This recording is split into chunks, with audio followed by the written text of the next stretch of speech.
All right, y'all ready to pretend you like us for a second here? Okay. First line. Yeah, there you go. After I say Retro Game Guys podcast. All right, here we go. Hi, friends. Welcome. Shut up. And this would take so long. The last 4 months went a lot quicker because... Wow. Because I wasn't here. I'm the problem, I see. It is. It is Hi, definitely that. Hi, friends. All right, shut up. Hey, friends. Welcome to the Retro Game Guys podcast. Woohoo! And it's the 5th episode of our second season. I'm your host, Dustin, and I'm joined by my three good friends, the retro gaming guru, Zach. Rock and roll! The infrequent gamer, Alex. That's me. And making his triumphant return to the podcast, our very own obsessive collector, JP. Yay! Collect them all! All right, welcome back, man. I'd like to point Thank out you. for our listeners out there in podcast land that JP does not smell like baby puke and has managed to actually dress himself appropriately. So, attaboy, JP. I'm proud of you. I smell like grown-up puke. Hey, what happened last night? So I want to know, were you able to keep the game vault, or is it now full of diapers and baby products? Like half of it's probably given up. Not Right. too bad. It's a big vault. Just think Indiana Jones. You'll know what I mean. Right. All right. Also, those of you listening might be able to tell that we're recording this podcast live in front of a studio audience, as they say. We bought our brand of wit and charm, or something else, a little up the road from the podcast studio to a lovely place called the AFKxp Tech and Games Center here in downtown Campbell, California. As a longtime Bay Area resident and a resident of Campbell, I consider this area kind of a hidden gem. And this location matches that lovely vibe. Zach and I have maybe had a few drinks and done Gangnam Style over at the cartoon. Remember, I have a picture of that, us doing that back in the day. I thought that was last week. Yeah, Katie Bloom's. There's some great places here, and this place is definitely in that realm. So glad we can make this happen. All right, let's kick off here with a few updates, Zach. A few this time. Yes, a few. All right. A few hundred? No, I'm just kidding. Right. All right. Well, as Dustin said, welcome to the first live Retro Game Guys podcast. Woo-hoo! And hopefully... Yay! Yeah, we're just going to keep saying that throughout the... First! Love us! Yeah, right on. It's going to get quieter and quieter as we leave. Well, hopefully this isn't our last live podcast. We'll see if we get invited back after the shenanigans that happened in this episode. Shenanigans. Well, this live podcast was made possible by our friends Eric, David, and the whole crew here at AFKxp Tech and Game Center. Thank you. And we're also excited to be partnering with the brand new retro game shop located here inside AFKxp, the Retro Fix, There right you go. over here.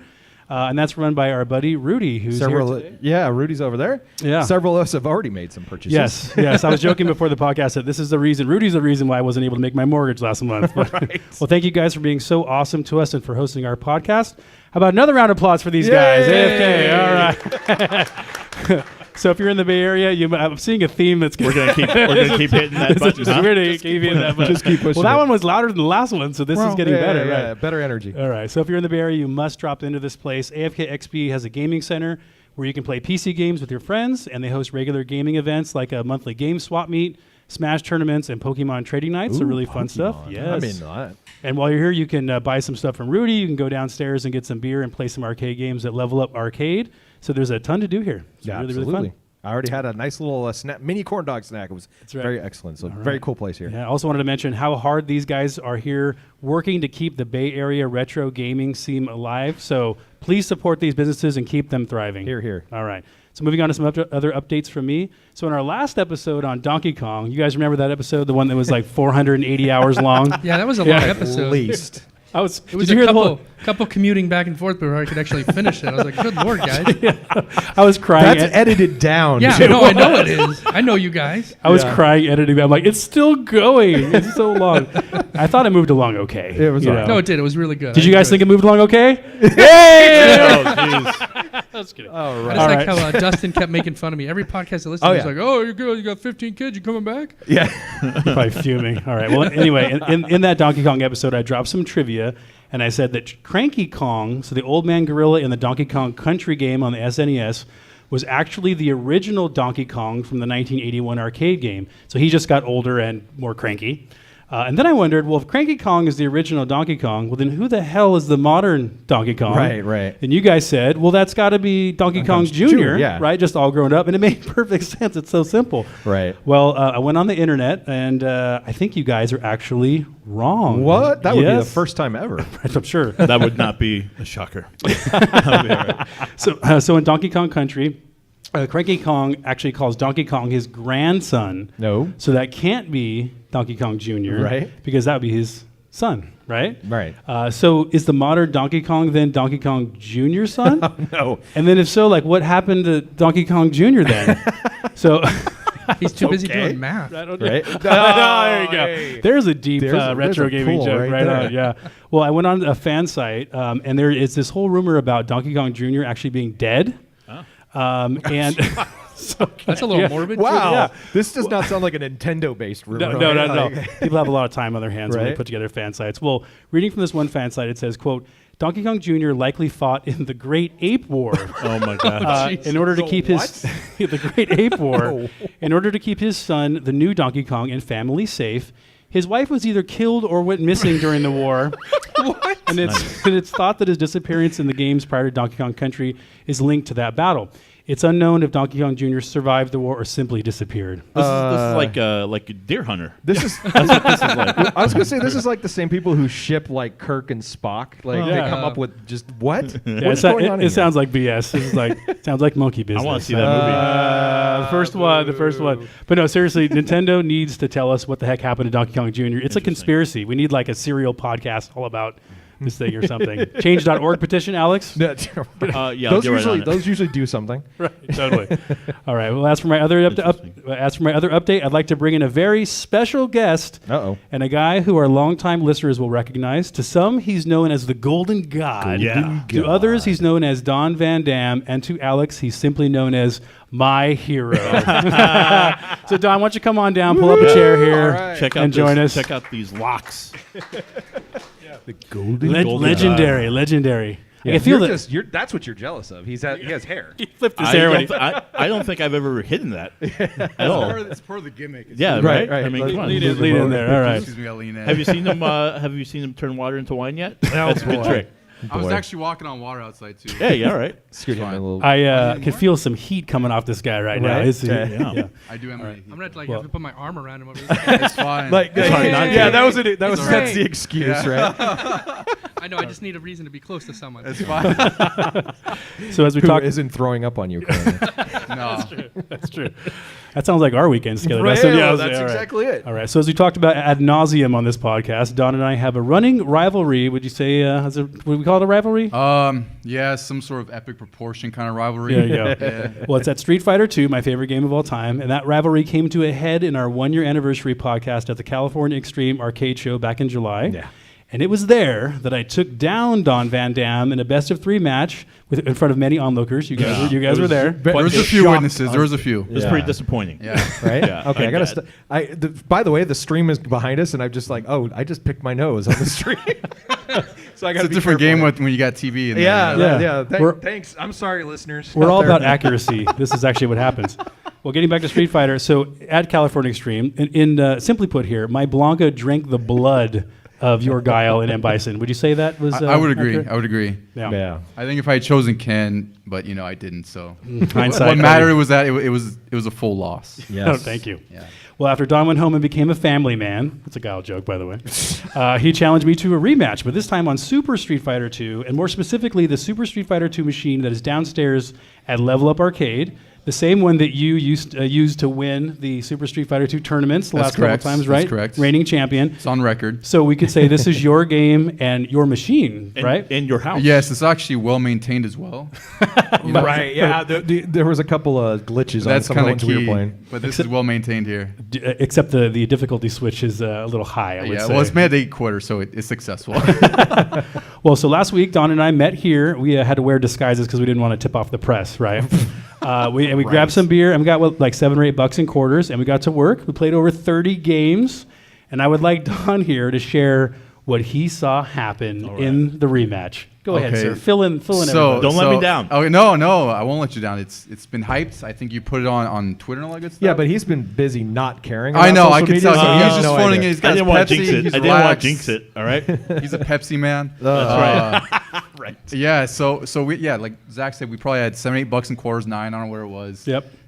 It did not go well for Zach to say overall. Oh, really? He had some he had wins, but I had like multiple streaks in there. Like Yeah, and if anyone's played Super Street Fighter 2, there's a cheater character in there named DJ. It's only for cheaters. I wouldn't say he's broken. That he went on this mad streak with, and I hadn't played anyone using that for like 20 years or something crazy, and I was The like, excuses are just coming. Well, thick. I was gonna say if that's the case, then literally every character I use must be broken. Super Turbo, I'm a multi-character user on there for the most part. You are. I think I ran through like 6-7 characters out of 16, I think it was. And granted, like I'd lose, but I'd go on another streak with someone else. So, like, Okay, we get the point. You know, I'm just trying to drive it home here. But essentially, we don't know what the score was. We just know it was more in my favor because I had more multiple match streaks than Zach did. So Zach used, I think, Blanca and Ryu really, and I ended up using like. What was I think I picked Ryu accidentally and I beat him like 3 times. Okay, all right. So you were golden that day. Yeah. I give it to DJ you. was like a Nice. 6 streak, T-Hog. He's just gonna keep You going. know. He's just gonna keep going. We got a whole Take his mic, JP. We got a whole show to get to, Don. Okay, just There was a lot of matches. I want to make sure the listeners are aware. You know? Well, I'm going to There were shake your a hand lot of here. losses. You did come Absolutely. out victorious. You came out on top. I will give it to you. Good. So, Yeah. hey, all right, everybody. That was my Rocky 2 story for that. Absolutely. Well, technically, it was unofficial because there were no witnesses. I will tell you. Yeah. And one thing I failed to Still with the mention excuses. I know. was that we were drinking beer, right? Oh, That- You had now he's drunk. Now excuse he's me, drunk. He had a beer. A beer. but it one. meant it Oh, messed. but it was like an IPA, like really high alcohol content, Nah, right? It was. Yeah. It may as well have been a It was, cider. actually, they brought it in from Utah. It was a 3-2 okay. beer. Yeah, special. But it is known that beer messes with your hand-eye coordination. Uh-huh. Oh, okay. Yeah, but anyway. Yeah. Well, hey, Right. congratulations, sir. Should we call it a 1-to-1 score? I think that's It fair. sounds like it sounds like it was more like It sounds 30 like, to 1. Yeah, though. it sounds like you beat him once and then Yeah. he beat you multiple times. Yeah, right? Did that's I get true. that right? I mean, if we go I'm not an based on expert. if we go based on just match wins, then I would win. Yeah. Listen, I'm just an infrequent gamer. Yeah, But you're trying to be just a impartial. You're small trying to be town. yeah, partially I'm just impartial. trying to say you beat him a lot of times. Yes. And then Yeah. you didn't. And unfortunately, you guys were not here to witness it. Yeah, well. I think Yeah. maybe Eric was. You know, he's here pretty and good that's at it. posting stuff on social media. I'm I- surprised Oh, I know it's curated. that he didn't. He totally alluded it. Oh, you will share the results soon. Yeah, I'm a little shocked. It was a non-tournament setting. Okay, let me just put it okay. that way. All right. And Well, This was a California Extreme non-title was? belt match. Yeah. Well, Golden God, you were golden. Congratulations Yeah, again. yeah, yeah. Thank you, guys. So, if you want to settle it, you want to play Contra later? We'll do.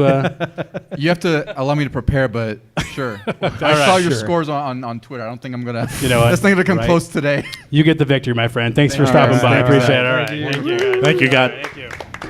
All right. Well, Hallelujah. That guy's a cheater. He's a dirty cheater.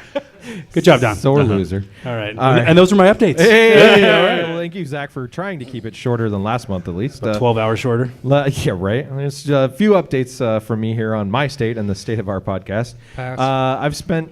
You flew in from LA, Alex. My arms are tired. Yeah, da-da-dum-bum. I've spent basically 8-something hours in the car the last 24 hours, driving all around Northern California to various family and other events, including a party that went into the wee hours last night where there was one of the awesomest things I've ever seen, which was live band karaoke. Oh, wow. Oh, wow. It was so much fun. What So would they it be had like a- to be the band, though? Oh, here they- comes those another guys guy were who real- can sing. Those Thinks he can guys were sing. really into it. They're really cool. They had a list of like 50 songs. My coworker did New York, but he's a Broadway kind of guy. Like he does theater, so his New York was like really good. And you went on after him? I went on after him, not right, but I was like, thank God there was a gap. And here's Dustin doing Creedence Clearwater Revival. Close. I did. I picked Bryan Adams' "Summer of '69." Which is not about the summer of 69, but we'll continue. But would continue. Yeah. I forgot how high that song is. Nice.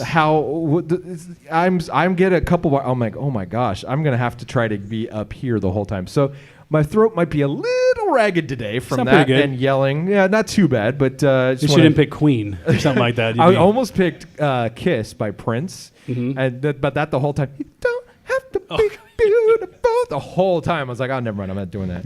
So anyway, I'm here. I'm put together. I barely made it, but we're good to go. So let's talk about our podcast a little bit here. I was looking at our stats earlier today, and I saw our Strider episode has hit number 6 on our most downloaded episodes list. Pretty cool. Wow, shing, shing, shing. Yeah, that ching, was ching, ching. Yeah, that's a pretty recent one, but it shot up the charts. Yep. But there was two big surprises on that list for me. At least they were big surprises to me. First off, shooting all the way up to number 3 on the list right now is our Halloween episode on Splatterhouse. Wow. It's just going crazy. So appreciate everybody downloading that and giving that a listen. That was a fun one to do. Lots of blood and weirdness. So I'm really happy to see that one. Well, I think that was because of so my cameo. My cameo. That's right. You called into that episode. That's right. I forgot about that one. The cameo that we had to edit so badly because you were sick and swearing the whole time. And then we also had the band cameo on that episode, That's too. right. That's Yeah. Yeah. Right? Cameo That's from right. Cameo. Bow, All right, please continue. bow, bow. Yeah. Second surprise. When I looked at our stats last week, our Rygar episode had made it in the top 10, but when I looked today, that one was gone. No, Rygar. And in its place at number 10, our very first episode on Mario Brothers. Oh, my God. Wow. Like, I was not expecting to see that one make it such a comeback. So let's see a show of hands. Who's actually heard the first episode of the Retro Game Guys podcast? No, wow. Oh, no, that's too many. it. That's too many. But that added up to the number of people who have listened to it. No, Yeah. For it's the a record. few more than Yeah. that. But yeah, I was really surprised to see that. It's hopefully that means we're getting some new listeners out there, and they're starting from scratch, like our buddy Robert. Yeah, well, and if you don't know Robert, in our last episode, we talked about him. He's from Australia or Austria. I can't remember which. Right. But he listened to every podcast episode, like we were talking about, from start to finish, like 30 episodes or something like that. yeah. Took him like a month. He's just a savage. Right. And he's not alone. People have done that. Absolutely. So yeah. I'm happy to hear Thank you that. very much. Why? Yeah, I don't think, JP, you've even heard every episode. No, I haven't. He's still trying to finish the Donkey Kong episode. I still got about 15 minutes left on it. I think. How does it end? Right. All right. So It's a twist, bro. apparently he dies in a great war. I didn't know that. So, all right. Speaking of new listeners, I wanted to recognize a couple of countries showing our podcast some love from around the world. Welcome to those of you listening in from Taiwan and Slovakia. Oh, wow. Greetings, and I hope you've been enjoying our little corner of retro gaming fun. Oh, you're not going to do any Mandarin or Slovak? Dude, for us? when I tried to do German, I messed up the English. We're not even going into Mandarin, okay? All right, guys, let's get into the show. For this episode, we're covering the arcade platformer Contra. If you'd like to give Contra a play before listening to the rest of this episode, there are a couple of different options. There's the original NES cartridge, which is how most of us played it back in the day, I think, except me, probably. Did they have Contra on Genesis? Yeah, later on. Different game. Not the original different game. one. Yeah, that's right. Hashtag Genesis household. That's right. It's also available for the Commodore 64. I know some of our audience are all about the Commodore 64. Yeah. Does anyone love the Commodore 64 here? Yeah, I got a couple of hands here. Yeah, I've never had the Commodore 64, but I totally want one. I heard there's a replica, a full-size replica coming out at some point. It's pretty cool. I only played the the computers I had as a kid was Apple IIc. Totally. That's the one I played Karateka on. Yeah, that's the game that JP said sounds like a cross between karate and erotica. The Apple II was my Oregon Trail game machine back in the day. Back in my middle school, we used to play Oregon Trail on the 2E, I think it was. What's that saying? That's you died of dysentery. Yeah. Which I did several times. Also, there were quite a few ports of this game over the years for the PS2, the Xbox 360, the Nintendo DS, the Wii, and there were even some mobile versions, although sadly, like Splatterhouse, the phone versions available nowadays are just rip-off garbage, so don't get those. Outside of those early ports, there are two really fantastic ways to play if you're on newer devices. Arcade Archives has done their normal bang-up job and converted Contra over for the PS4. We've done many of their ports in past episodes, and they're all really well done. As it was for Moon Patrol, Mario Brothers, and Rygar ports. Yeah, that was the one. This one will set you back $8, just like those ones. For the quote-unquote true Contra fan, earlier this year, Konami released the Contra Anniversary Collection in celebration of the company's 50th anniversary. So for $20, you get 10 different versions of the game, including the original American and Japanese releases. You can die in all those releases. You Die can die quickly in every single right? version of the game. Exactly. So this version's not only available for the Switch, but it's on the Xbox One, it's on the PS4, and it's also available on Steam as well. And I saw it was on sale on Steam recently. So if you kind of watch the prices, they've kind of. I always, if any of these games are available on the Switch, I always just get on the Switch because it's the easiest thing to just carry around and have it go. And I know Zach is probably going to say this, but if you can play that Japanese version, you should, because it's an even better version of the version we got here. Totally. I know he's going to talk more about that. Absolutely. Spoiler alert. Right. All right. That's what I'm here to do. Right. Do you remember how to do this, JP? It's been a while. Yeah. All right, guys, moving on. In this Contra episode of the Retro Game Guys podcast, Zach will take us through the history of the game. We'll hear about memories of the game from the community and our guys in the room. And we'll chat about our experiences replaying the game. And we'll also see who comes out in second to Zach this month. That's accurate. It wasn't me. Spoiler alert. JP will then school us on the world of collecting, and we'll wrap with our retro game giveaway, where someone here in the room will win an original copy of Contra. And then plus we'll do a giveaway of Super C to one of our friends on social media. Who wants to win a copy of Contra today? Yeah. You know what? All right. We've got some raffle Alex tickets does. over here. Yeah, Alex. I do. Alex I would has like a raffle one. ticket. Yeah, Alex. Yeah, someone gave you a raffle ticket before the podcast. That's great. So he can actually play. I thought it was for a drink. All right, guys, if you want to win our next retro game giveaway, like last episode's winner, Robert D., follow at Retro Game Guys on Twitter, Facebook, and Instagram. Before each episode, we'll ask for your memories of our featured game, and we'll pick the winner from those responses. Now, to kick off this episode, here's Zach to give us a bit of the background, history, and interesting facts about Contra. All right, thank you, Dustin. You're welcome. Well, Contra is a run-and-gun action game developed and published by Konami, one of my favorite third-party developers, by the way. And it was released in the arcades in February of 1987. And the NES version that most of us remember came out almost exactly a year later in 1988. The arcade version of Contra was designed by Koji Hiroshita, while the NES version was designed by Shinji Kitamoto under direction from Shigeharu Umezaki. It is so nice because Dustin got it from the table when I was saying those Japanese names, so he can't give me any crap. Nailed it. I think I nailed it? I got it? Yeah. All right, Yeah. cool. I think it's because he's not in front of you going, come on, do it. Yeah. Do it. Here's a real long one. Yeah. Yeah, thank you. All right. Shigeharu Umezaki. I practiced that one. All right. Well, Mr. Umezaki would later produce several titles in the Castlevania series, one of my favorites. By the way, when are we going to do Castlevania 2 or 4? We got to Hopefully go not. back to that. Hopefully not. That's right. A lot of jumping in that game. Oh, lots of jumping. I miss Castlevania. Those were good games. Release the demo. I knew that was going to come out. Do it. The demo. I knew. Well, like many games of the era, the team that made Contra was very modest. The ending of the game lists only 10 hands-on people, including 5 graphic designers and 5 programmers. It's a lot of awesome for that few people. Absolutely, That's yeah. crazy. So the plot and design of Contra was heavily influenced by the action hero movies of the 1980s, specifically Rambo, Predator, and even the Alien films. And those 3 franchises are referenced heavily in the Contra box art. We have a box here on the table. You can check it out.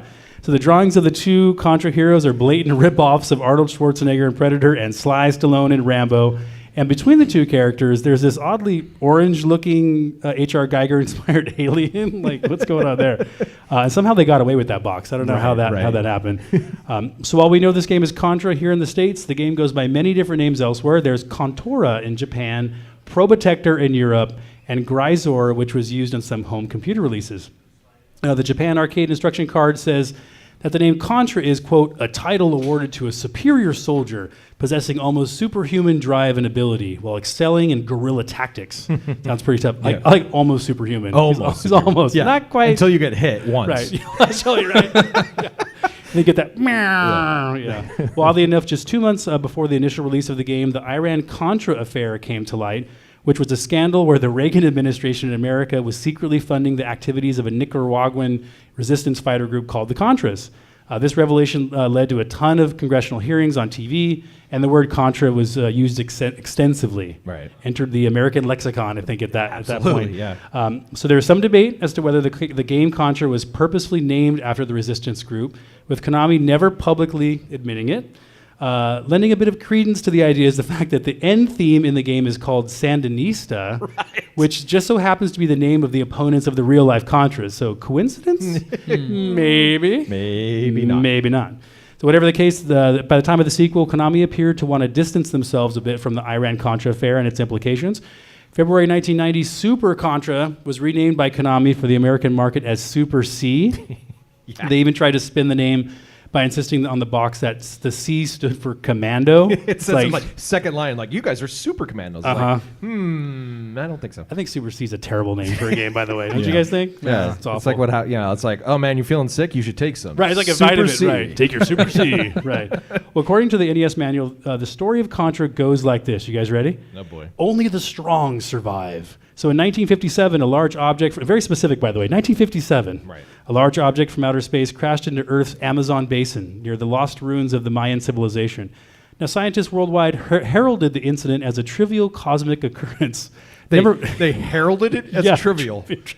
Everyone, listen to me. Yeah. This means nothing. It says, and it was soon the collision was forgotten. Never mind this massive smoking hole.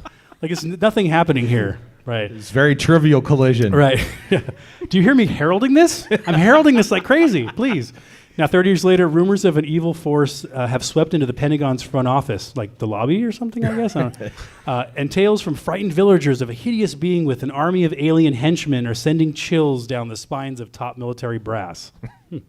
Unwilling to upset the current political stability, an all-out assault on the region has been overruled. So, like, here's a bunch of, like, alien henchmen and this evil stuff going on, but we don't want to disrupt, the political system or anything like that. Right. In the Amazonian basin. Right. because everyone's watching there.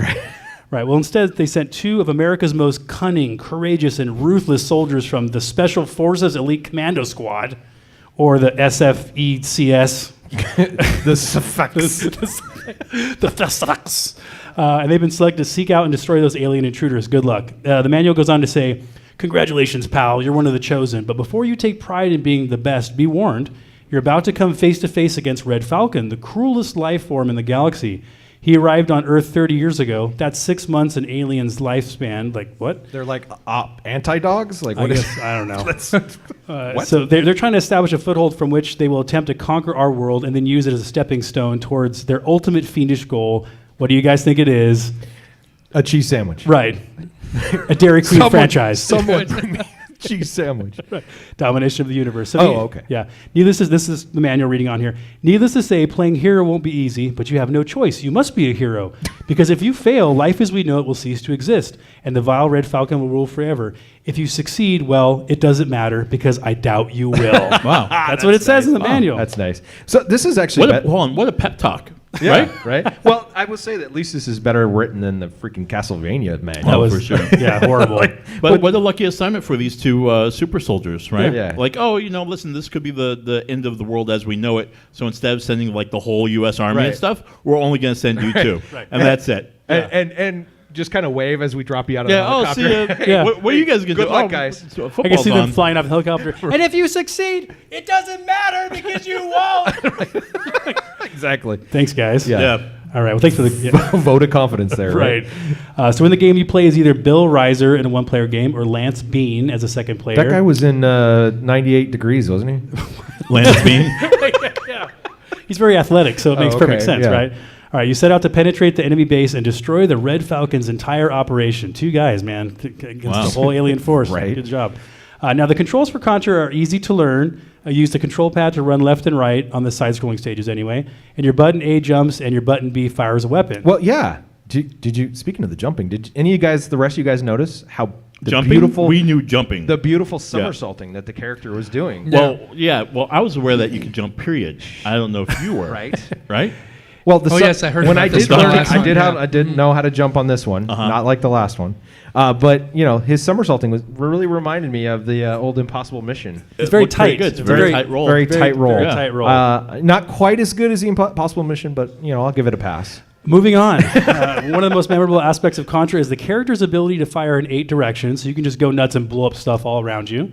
And to help you blow stuff up, there's a number of special weapons or power-ups, and they can make a world of difference. Yeah. So you get the power-ups by shooting flying sensors or stationary pillbox sensors. Once you shoot the sensors, an icon falls out and lands on the ground, and sometimes they fall into the water or a pit and disappear, which totally sucks. Right. Now, provided you can pick up an icon without getting shot in the face, you can find yourself with a rapid gun, a machine gun, a laser gun, flamethrower, or the almighty spread weapon, which is the best, Mr. S. There's also a force field that makes you invincible for a period of time, which always tends to run out like right before it, like right when you actually need it. Right on. All right, so basically your goal is to shoot, keep shooting, and shoot some more, and try not to get hit while racking up a high score. Now, if you do get hit, you die instantly. Yeah. There's no headshots in this game.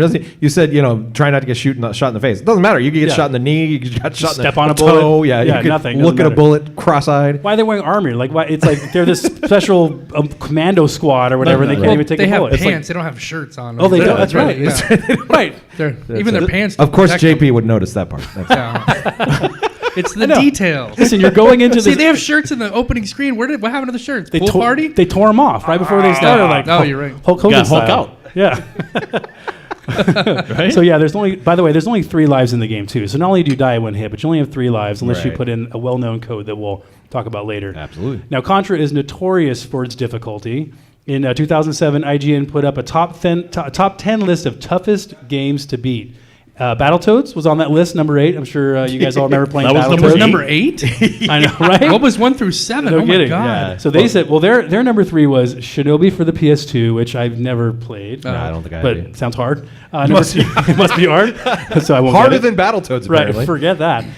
Then number 2 was the original Mega Man, and Contra was number 1. And I got What? Yeah, I got a problem with that. Yeah. There's no way. So Battletoads number 1. Battletoads should be much higher than 8. I agree with you guys. And Mega Man is pretty tough, but I don't think it deserves to be in the top 3. Yeah. I don't know about you guys, but I would say like my top 3 would be like Ghosts and Goblins. It's hard as hell. Boy, That game's not that hard because it only has that one first screen. Right, Right? you can't get past, You can't right? get- yeah. That's it. You're done. Ninja Gaiden's another one, super hard. Yeah. That's one of those games where, like, if you get far in the game, you die, you go way back and I restart. hate that. So you have those instances where you restart and you kind of pause the game and you just sit back in your chair and you go, That was I do it again? Battletoads for me a couple Yep. of times where it's like, oh really? Thanks. "Yep, thank you." Right, thank you. And then Ninja Turtles on the NES. That was another one that brutal. I would always say Boy and his Blob because I never knew what to Yeah. do in that game. I'm just like, here, eat this. Yeah. What do you want to do? That was it. I'm surprised you didn't put Galaga in your top Oh. three, you big wuss. Well, you can't technically beat Galaga. I guess there's some okay. agreement by some Yeah. gamers that it's level 30. But I saw your Christmas present over there, by the way. A copy of Galaga 90 for So TurboGrafx but 16. The funny thing is, last Christmas, episode number 2, Galaga, very difficult. I may have banged my head against the wall a few times on that. For that Christmas, my wife bought me one of those mini Galagas. It was like a joke. She's Basically, totally yeah. taunting you. I was like, man, and I'd be like, oh great, I can't wait to play this. I'm like, just like crush it. Right. Well, let's get back to Contra. So the game is one of the more popular retro games to speedrun, thanks to its many strategies and short length. Speedrunner Angry Lynx has the single-player world record run of, get this, 9 minutes and 50 seconds. Oh, wow. Fast. Jesus. And he also set the 2-player world record in cooperation with this guy named the Mexican Runner. Have you heard about this guy? Oh, yeah. Yeah. We talked about him in previous episodes. So this guy, if you haven't heard about the Mexican Runner, he has the world record in Battletoads. Oh, man. He also has some other top 3 finishes, including in Cuphead. If you guys have played Cuphead, came out in 2017. It was inspired by some cartoons from the 1930s. Off the charts, amazing art style, but it's known for its beautiful extreme- and it's so hard. Indeed. It's really hard. So this guy only gets world records in games like that. And if that wasn't enough, this guy also has finished every single licensed NES game in the world while streaming. Wow. Every single one. Yeah. So I'm kind of a fan. If you can't, He's kind of tell already. fanboying Kind of a over fan. here. We're going to talk to him on this podcast one of these days. Got to do that. Yeah, absolutely. Well, the original arcade music for Contra was composed by Kazuki Murakawa. Nice. Muraoka. I messed it up. Dang it. I even spelled it out phonetically. Dang it. And here's 2 more. And the team in charge of converting the soundtrack to the NES was Hidenori Meizawa and Kiyohiro Sada. Yay. All right, high five here. All right. Mr. Meizawa was the go-to guy at Konami when it came to arcade conversions, and he also had a small role in the music composition for Castlevania. Going back to Yeah, Castlevania. there you So go. awesome soundtrack. On that note, let's take a break and listen to a track from Contra.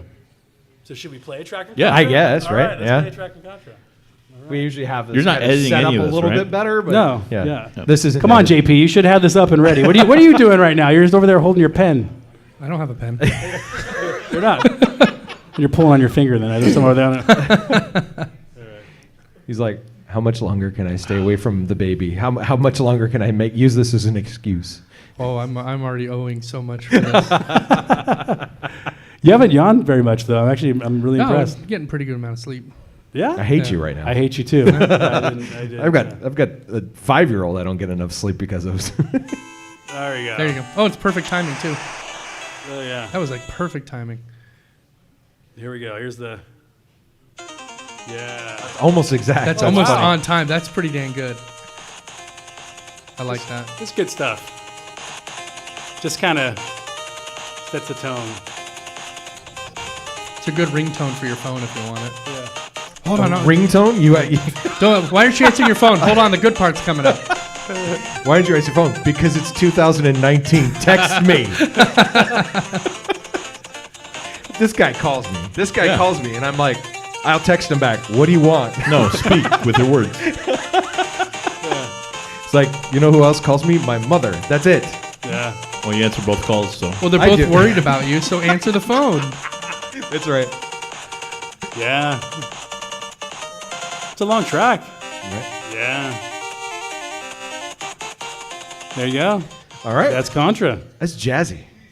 That's very jazzy. There's a few bands out there that have covered Contra music. In fact, my buddy Eric here that helped us hook us up with this show, he's booked a few of the bands that have played like NES game tunes, right? Like this one called The Mini Bosses and a couple other ones, and they just tear it up. I love those kind of things. I've seen. I took my older kids to there was a Pokemon Symphony downtown San Jose thing where they had Pokemon videos going and they were playing the music live. Yeah. It's so much fun. The kids are super into it. So good way to expose them to some kind of different musical genres. But it's about video games, and then, they get to see like actual classical music. Well, So I don't know what it is about the NES music, but it's really good for like a 2-guitar melody thing. Oh, okay. You know, so they have these 2 lead guitars just going off playing the music. It's really cool. So Malmsteen. check it. Yeah, a little slower than you get Malmsteen. Right. All right. By the way, we didn't get to it, but the theme when you beat a level, how iconic is that? Yeah. It's very good. Yeah, it feels like success, and it better if you got that far. You need that like at the end of meetings at work. You should play that. All right, that's it, and that's a wrap. or use that to end the meeting. That's the end. That's the wrap it up I'm button. sorry. I'm sorry. The music told me it's time to be done. Rip your shirt off and just run through the door. There goes Dustin again. Why does he have an assault rifle? That took a turn. Moving on. That's going to happen one day now. I love my job. Any of my coworkers listening, you're all great. Yeah. Oh, he's part Sorry, of the... let's edit that out. My apologies for that one. Oh, you didn't know Dustin's part of the SPSK, whatever? He's The sporks or whatever. he's flying to the whatever. Okay, all right. So while Contra was popular in the arcades, it was a smash hit on the NES, and the game's success owed a lot to the fact that it was simply a badass co-op game, Totally. 2-player game. Yeah. And this came at a time when most games were either single-player or 2-player turn-based games. A review, Except Freeway. Yeah, that was cool. That was Freeway it, was yeah. head-to-head. We got a rematch there again. Absolutely. A review from the June 1998 issue of Computer Gaming World magazine talks about this, saying, quote, 2-player contests are always in demand because most video games are designated for a solo gamer. Contra is doubly welcome because it is truly an outstanding action epic. Mm-hmm. That's great stuff. And Contra didn't just work as a co-op game. It was truly an experience, right? I mean, players could either help or hinder each other. And it took some serious coordination to complete the game. I mean, how many friendships were tested by playing 2-player Contra? On this level On specifically. this one here with the waterfalls. So we're waterfall, so yeah. level on the 3. screen we got the waterfall level up, 2. and see right there, this guy, one guy's jumping like crazy, the other guy can't keep up. Player 1 doesn't care, just keeps going. Oh, I was hitting my That's brother like many what- times for that one. That's what it's like playing with Zach, right there. I'm kind of I'm going to keep going. Yeah. You know, you can wait, right? Nah, but I'm not. Nah, we're nah, good. mm-mm. we're kind of a special weapon stealer too, right? Yeah, kind of a. There's Stop a taking word. my There's spread. a word for it. Yeah. All right. Yeah. All right. Well, as far as sales go, according to the October 1996 issue of Electronic Gaming Monthly, page 142, if you have it just laying around, by the way, Contra and its 5 sequels had mass sales of over 4 million copies in the 8 years since the first one was released. So pretty popular. By the way, if you guys love Contra, you got to check out Life Force. It's another awesome 2-player simultaneous, and the Contra code works in that too. It's a Another space shooter Konami game. Yeah, release, Konami right? game. Yeah. It's a space shooter. It's one of the few space shooters that I'm actually okay at. And Jackal, it's a game where you drive attack jeeps. It's another that's a 2-player good one. simultaneous, made by Konami around the same era. So it's got that Contra vibe. So Okay. again, if you love Contra, those are highly recommended. Cool. Now today, Contra has over a dozen sequels, including the previously mentioned Super C, which is excellent despite its lame title. And But it'll make you feel better. right, yeah. There's a terrible NES sequel called Contra Force. It's a U.S. exclusive that bombed. And Contra 3, The Alien Wars, which was one of the highlights of the SNES. You guys got to play it if you haven't already. The most recent Contra game, as of this recording, is Contra Rogue Core, which is available for all the major consoles as well as PC. Although I wouldn't necessarily rush out to buy it, wouldn't rip your shirt off and run out. But I want to EB Games, right? Yeah. to EV Games. They have it right on the corner here. Electronics Boutique, Yeah. because the reviews are not that great. One of our listeners, by the way, mentioned that an indie game called Blazing Chrome. Have you guys played this one? Nope. He said that game is more Contra than modern Contra. Oh, okay. Oh, really? So yeah, I haven't played it, but based on that recommendation, what can you play it on? Switch, I think. Oh, Well, it's I think it's on Steam too. Steam. Oh, okay. That sounds like a Steam game. Yeah, Blazing Chrome. Blazing Chrome. So I think one of the great things about the series is that Konami continues to make Contra games for all major platforms. So this allows Contra fans to play the games no matter what system they own. This feels like a franchise will continue to be able to play on whatever systems come out in the future. Even someday the Xbox Series X, Model X, Type X. Yeah, so many X's. It's like Vin Diesel's going to come out and represent. No, X. like I have to admire Microsoft for just going all in on they're committed. terrible naming. They're committed to the They're X. like, all of our system names have been horrible. We go 360, then we go 1, now we got 1S, 1R, 1X, and then we'll go Series X. Like they're just like, we're all in on terrible game Soon naming. they're just going to call it Box. It'd be really good if It's a Microsoft if you have a box. system name like the PS4. What are you going to name the next one? PS5. 5. It's easy, done. Yep. Like write the check. Nintendo's No. kind of like that. They have to rethink the whole thing, right? Right. I don't know. Well, they had the Wii U. They had the Wii U, yeah. Yeah, that Although bombed. that was a rumor. Did that actually come out? Like, oh, you have one. That's right. yeah, I and, think- and if you'd like to, our listeners in the audience, I believe they have one for sale over here. If you'd like to. If you'd like one. Right. Anyway. Well, that wraps up the history segment. Now, to help us learn more about the game, here are 5 ridiculously interesting facts about Contra. And here we go. Number 1, Contra was not the first game to use the Konami code. As I'm sure the listeners know, you enter up, down, left, right, BA start on the title screen, and you get 30 lives instead of the paltry 3 you'd normally start with. Now, this made the game so much easier and more fun for casual players. But while Contra made the Konami code famous, the first game to use it was the classic shooter Gradius. That game kicks my butt, by the way. Even with the Konami code, I'm just like, yep, put it down. But if you put the I code hear in, a future podcast no, possibility there. I'm actually really good at Gradius. I take that back. But if you put the code in, you get a bunch of the weapons in the game, so that helps a little bit. But you still mostly die in one hit, which kind of sucks.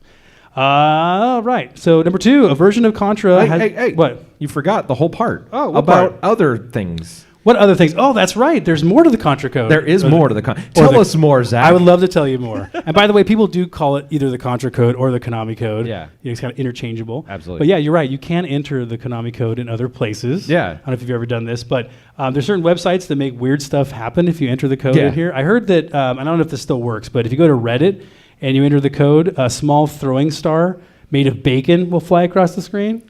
So there's a bunch of them. Like I know this one doesn't work anymore, but ESPN for a time, when you went to the ESPN site and you did the Konami code, it would just basically the entire screen would be taken over by unicorns and rainbows. It would just completely melt the site. It was really cool. I heard there was some tie-in with My Little Pony on that or something. I don't know. Seriously, I don't know. Yeah, I it could be. Yeah.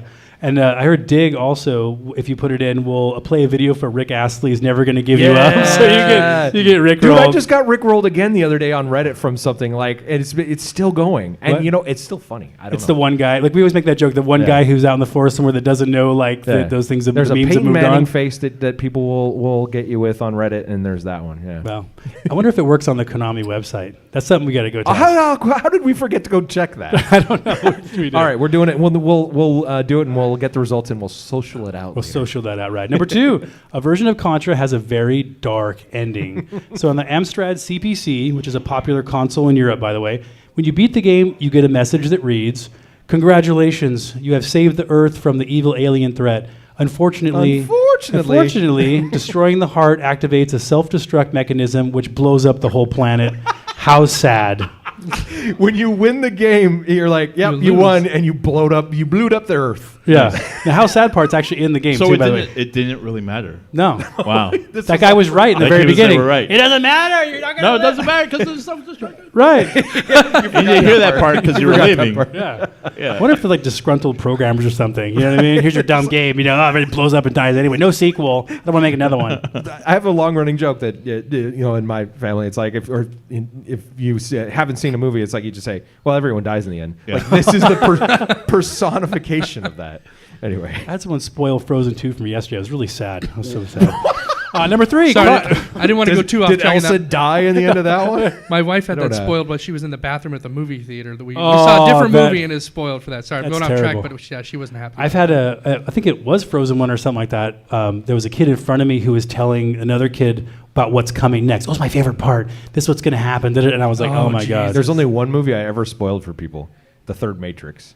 I came out of the movie theater. I was in Westminster, Colorado. I still remember this. I came out of the theater so pissed. It's like, what? This is what happens at the end. I was just like, why did it do that? Why did that happen? And all that. And I was basically saying the entire don't go. 20 minutes of this movie out loud. So you were Homer As Simpson people were coming out, standing yeah. in line to go into the theater. I wasn't doing it on purpose. I was just so angry. I was yelling, and like old man yells at clouds, Wow. but spoiling the entire end. Cranky of the movie. Kong. You're getting Cranky Kong on people. Yeah, I'm a What a jerk. jerk. Sorry. So Spoiler alert, Thank you. Matrix 4 is coming out, so Yeah, you'll get great. redemption. Great. But you're trying to save him $10 or whatever, right? Right? Yeah. No, I was just mad. Oh, I was I got just it. angry.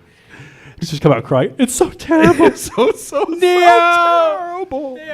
All right. Number 3, Contra was censored in the PAL A region, which included Europe and Australia. So in those parts of the world, Contra was renamed Probotector, and the main character. They Yeah. censored it with like kind of a dirty sounding word. Hey, ladies. You. All right. Well, Probotector. Do you have your Probo Protector on? Did you bring a Probotector? Hey, Yeah, I always, all right. I always keep a Probotector in the car. They make those. I have one in my on. wallet. It's They okay. make Don't worry. Magnum, It's right? probably still good. Just trying to make one comment. This wasn't even Alex. No, this time. Magnum Pro Protector. in the See, gold I case. Super Protector. I shouldn't have XL. encouraged him. All right, move on. Move All right, on. Pull up. In those parts of the world, Contra was renamed Probotector, and the main characters and there were several enemies in the game were also changed to robots. This was due to Germany's strict censorship policies for entertainment that depicted war. I wonder why Germany would have a strict. Oh, not nudity, not the topless guys running around. That's okay. Germany didn't have a problem with nudity back in the day. They had a problem with war. Interesting. So They were I cut get off. it. All right, well, sadly, the PAL A region didn't get the awesome action movie ripoff box art that we got, which is amazing. There's no blood or extreme gore, especially by today's standards in Contra. So I don't know. But it kind of reminds me of when we played what Zombies Ate My Neighbors. Remember that was censored? Yeah. They had a guy who was holding a chainsaw. Right. They took it out. Well, they gave him an axe, I think it was, right? Right. Because the Texas Chainsaw Massacre was banned in the UK. We think there's some Right, correlation right, there. right. It's crazy stuff.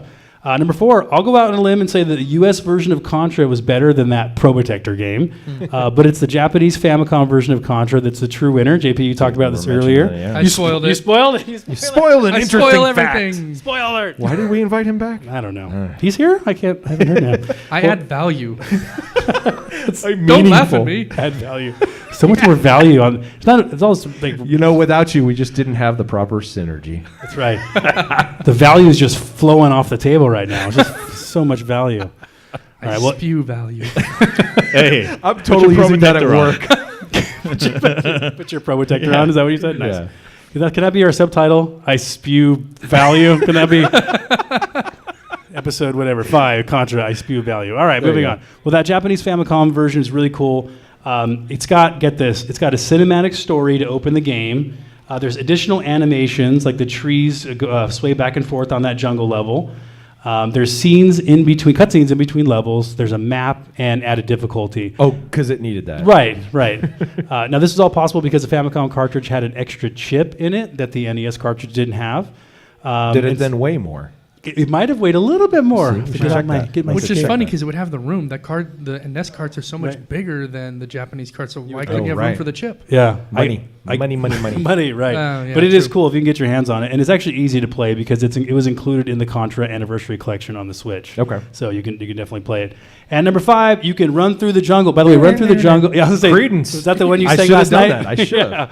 You can run through the jungle in Contra as Simon Belmont from Castlevania. Wow. Yeah, but to be clear, you can only do this in a different game. So there's a game called YY World 2 for the Famicom. And unfortunately, it never came here to the United States. I mean, with a name like YY World, wouldn't that be an instant hit? I don't know what they were thinking. It's like a greatest hits Konami game where you pick from several characters from the Konami universe and you can play through levels inspired by those games. Okay. And there's one in the game where it's a full Contra level, like 4-minute level, You can run through with like different characters, and there's even a remixed Contra soundtrack, and there's an alien boss battle at the end that kind of looks like that H.R. Geiger boss battle. That sounds cool. So go check it out on YouTube or get the Contra collection. All right. And it is a bonus fact. When Contra came out for the NES, it retailed for... How much do you guys think it retailed for? What do you guys think? Let's hear some numbers from the audience. Here. How much do you think this game cost? How much? $59? What do you think? 50? 60? I'm thinking 62. $1. $1. Yeah. All right. Price is right. Yeah, right. Slow down over there. $36.95. That's really? Yeah. God, that seems so cheap. It does. Well, not so fast, JP. Oh, Yeah. there's more. Have you forgotten about our old friend inflation? Oh, yeah. Right. Oh, yeah. What would that be in this dollars? $80.34. Oh, my God. Yeah. All right, that's expensive. That is kind of expensive. But I think, another spoiler alert here, I think even at that price, it's worth every dollar. Oh What do you guys my. think? Yeah, $80. But yeah, you don't, nowadays you spend $80 or $100. It's like for these special editions and you have all this stuff. That was There's just like. 3 versions of a game. Yeah. The first one's 60 up to 150 or And this whatever. one, it's like, oh, you paid $80 and you get like 46 seconds of game time because Yeah. you're just dying. Well, instantly. we've talked about how back in the day games were typically 50 to 60, sometimes 40, and that people complain nowadays like about $60 games, like because for a while the price point was 50 and then they bumped it to 60. But when you think about inflation like that, video games have actually come down in price over time. Yeah. Well, or unless you're playing the new Star Wars game, in which case you buy the game and then you end up playing how much? Like $1,000 over the lifetime of the game? The new Star Wars game doesn't have any. Doesn't have any. Yes. All right. You're talking Some people complained Battlefront, about that, right? Yeah. Infrequent gamer. Actually, the new Star Wars game is really good, really well done. It's was on the top 3. There was a viewer choice video game awards this last week, and it made the top 3. What's so, this Star for this Wars year. you speak of? Yeah. Star Wars. What is it called? Is that what Picard, right? Picard's in that one? That's not correct. And that was 5. Kirk. It's Kirk, right. And that was 5 ridiculous interesting facts about Contra. Hey! That was at least 2 hours shorter than the at least. Donkey Kong one. Right about now, and Donkey Kong would just be kicking things off. Right. All right. Well, Is thank this you, where I fall Zach. asleep in the episode? Right. Exactly. Do you torture your wife? I mean, let me continue. Do you torture your wife by listening to our episode? Do you listen to him in the car with her? Do you make her listen to the whole 14-hour episode? Or? I did in the beginning, and then she said to stop.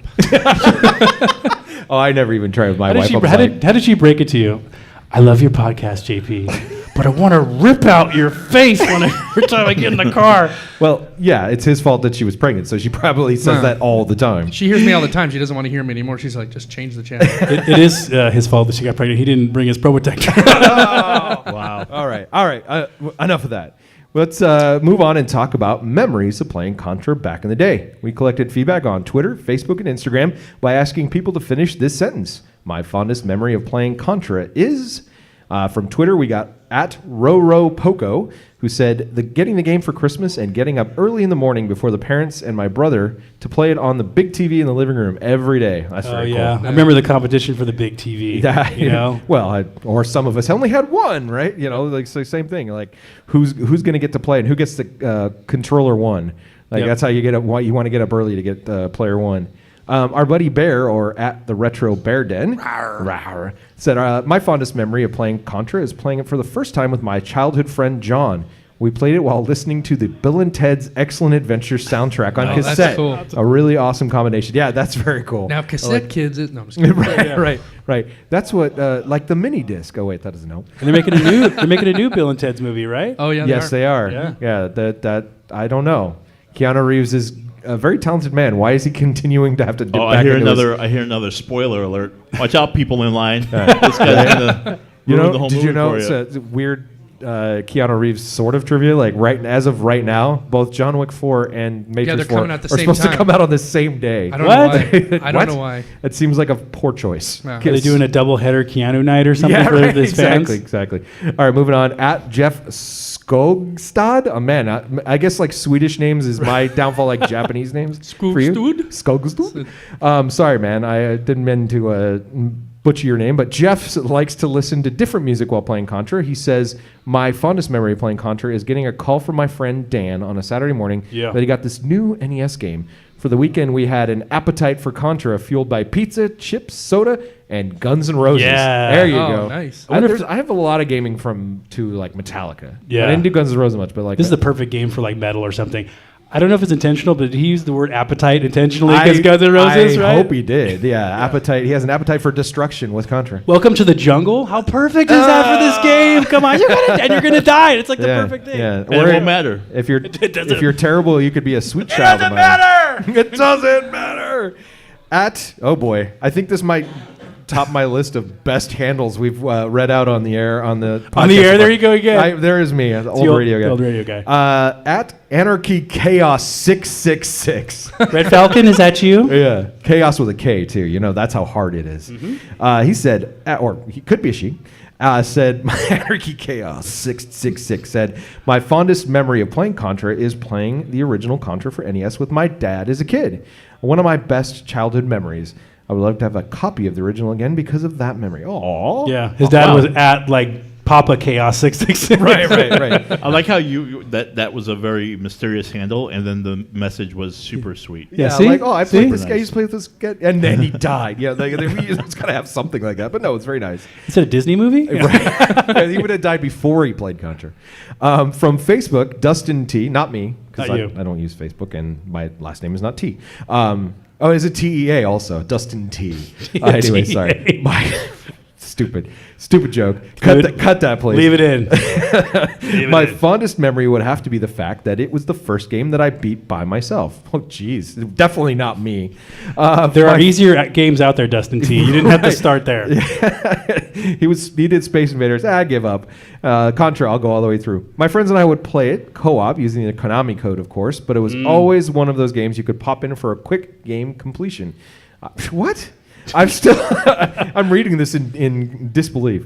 I've still never beaten it with the default lives, though. That damn bulldozer gets me every time. Yeah, that's a tough one. By the way, you just go to the left of the screen, all the way to the left, turn and just fire. Just fire as fast as you can, and he'll die right before he runs you over. He'll blow up. You gotta be There's really a rapid bulldozer? fire. You gotta be though. super You gotta fast, be yeah. real rapid fire. That's right. There's a bulldozer in this game? Okay. Well, it looks like a bulldozer. It's just it's kind of it has spikes for. Oh, yeah. I totally got to that part. I remember it.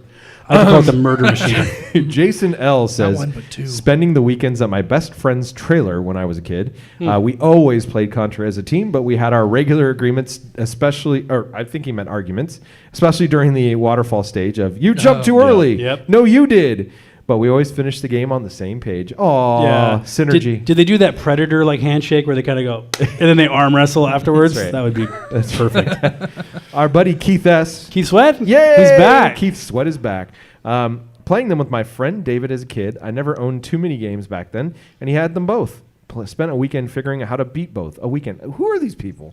Contra was popular on the weekends. You notice that? Yeah. And apparently people can beat it. All right. Jerry R. Oh, Jerry R. Get him, Jerry. Get him, Jerry. He's here. He's here in person. You can get him live. Or I'll just read his words to Yeah, him, I know. which Come is here. not awkward at all. So you said my fondest memory of playing Contra is playing it at a neighbor's house and being instantly hooked. I didn't want to go home. Luckily, Didn't? Tell me more. I don't know. Let me get the doll. Speaking for Jerry, he said, luckily I got the game for Christmas and beat it in 3 days. See, I hate all of you. I can't remember if I used the 30-man code or not. I'm going to say you did. My biggest accomplishment for that game is beating it, though, without dying. It was tough. Yeah. Well, no, really? So I Did remember that really happen? Is that a real story? You just made it up? That's the real story. I'll believe Jerry because he has the Tenacity. strength and the internal fortitude to be married to Zach's sister. Yes. So yes, he's part of the elite commando squad. So Yeah. you know that he's got the toughness for this game. He's got the eye of the tiger. Ganas. All right, where am I at? Instagram. Instagram at Cooper57 says, growing up, my brother. Mother? See, here we go. Oh, There's brother. Dustin screwing up. No, we'll cut that. Go, start again. No, we won't. Yeah. All right. Mother. Oh, brother. No, brother. All right, so Come on. I was the first one supposed to make a mistake. I think I man. did actually. You right? did make a couple. Okay, right, go. all right. So on Instagram. Here we go. This is it. Here, this happens every time. We have The this first live Retro Game Guys podcast. All right. No one's listening, man. Right. Brother. There's no stream No, going it's on right just behind me. All right, right behind Zach. Look All at right. yourself. Look at yourself. Look at the sweat coming off of you. Which Did you pick your nose again? I have said multiple times I have a face for radio, so looking at myself on TV is great. I have to look at you live. I don't even want to see that. All right, great. All right. So from Instagram @Cooper57 says, growing up, my brother often asked the question, should we go on a Contra or a Gauntlet run? I can answer that question or target run real quick. Gauntlet every time.